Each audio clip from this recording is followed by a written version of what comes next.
One of the theses that I use to structure this chapter, and the course overall to some degree, is the hypothesis that our contemporary concept of mind, both the relatively systematic, rigorous, and refined concept that we find in something like psychology, neuroscience, or cognitive science, but also the notion of the mind that we find in our ordinary discourse, thought, and communication about the mind, is a relatively recent synthetic construction, that it was extracted from native dispositions to categorize the world in a particular way, that it is, for that reason, not perfectly homogeneous as a concept, that it lacks a certain ubiquity. There is a certain tincture still in the way that many people think about it. And this is reinforced by the fact that we still have these native dispositions to think about the mind using these categorizations of being ambulatory versus not, being alive versus not, and being mental versus not.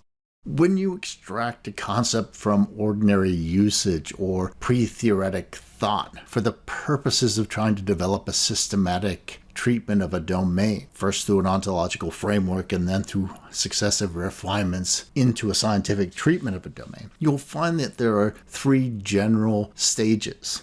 The first stage is what I call the domain hypothesis. So in order for any notion of the mind to emerge, theorists have to come to some general consensus. They have to come to suppose that a diverse set of phenomenon that heretofore hadn't been considered a common interrelated set of phenomena capable of being treated by a systematic set of laws and theoretical posits is in fact just that. Theorists also have to postulate what I call the common locus hypothesis with regard to the mind. That is, you have to take those phenomena and start to associate all or some of them into a single entity. So theorists have to come to suppose that those interrelated processes and properties have a common locus. There is a thing that has mental properties and where mental processes occur. And that is the common locus hypothesis. Now, interestingly enough, that does not have to be the brain or the nervous system. And in many periods in human history, we find that it wasn't. An illustration of this is found in this quote from Dostoevsky's Notes from the Underground. That novel starts off with this passage: "I'm a sick man. I'm a spiteful man. I am an unattractive man. I believe my liver is diseased." The underground man's explanation of his spitefulness makes reference to liver disease.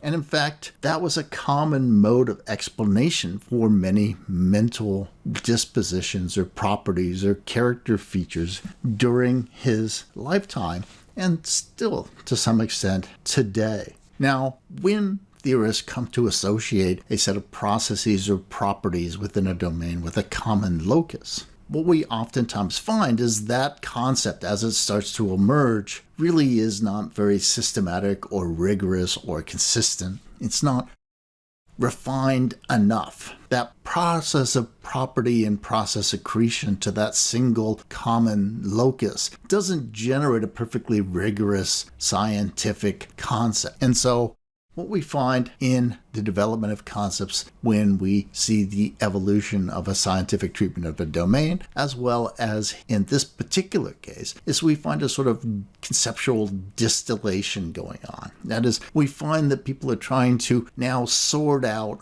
all these properties that have been proposed, all these processes that have been proposed, looking for the ones that they want to keep and the ones that they want to reject, so that they can get a consistent, systematic, rigorous understanding of those phenomena, those properties and processes within this common locus.